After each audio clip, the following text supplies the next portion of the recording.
Perfume and Poison Part 3, and if you've been watching The Serpent Queen, you know all about Catherine de' Medici and her purported interest in poison. If you're not familiar with Catherine, oh boy. She grew up in a convent till her uncle, the Pope, arranged for her to marry into the French royal family. She became queen, but her husband had an open preference for his mistress, Diane de Poitiers.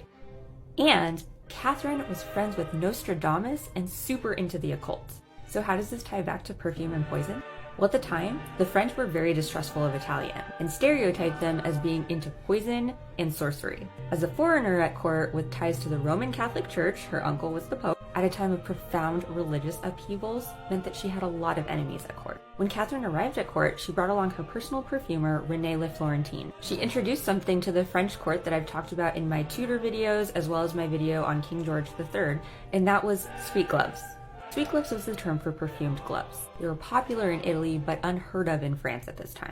They soon became all the rage, though, because they could mask the unpleasant odors of a very unhygienic court. But here's where it gets sinister. There were rumors that Nostradamus made Catherine a talisman with the blood of both a goat and a human, and she used the scented gloves to mask this smell. Another rumor was that Catherine herself was a master poisoner, would create poisons, put them into jewelry, and again, use the sweet gloves to mask the smell. But what really set things off and gave her this reputation was the death of her political rival, Jeanne d'Obre, the Protestant Queen of Navarre. The two had negotiated the marriage of Jeanne's son Henry and Catherine's daughter Marguerite. Shortly after this was finalized, Jeanne fell dead in Paris.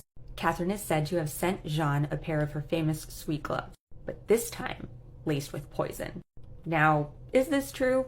Probably not, but it is Catherine's lasting legacy. You see, despite most accounts of Catherine being a competent ruler and a patron of the arts, she couldn't live down the rumors about her as well as the distrust of her Italian heritage. Modern scholars believe that Jeanne died of tuberculosis. So how did Catherine de' Medici's poison gloves become her lasting legacy?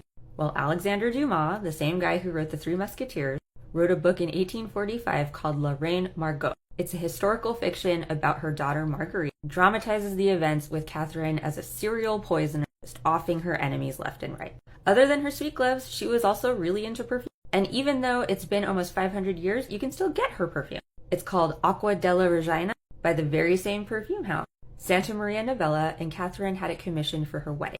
I'm of Italian ancestry, but don't worry, I only make perfume, not poison. And from my collection, I'd have given Catherine Artemisia, also based on another badass Italian one. It smells of bright citrus and undertones of taking down the patriarch. Perfume and Poison Part 4 soon.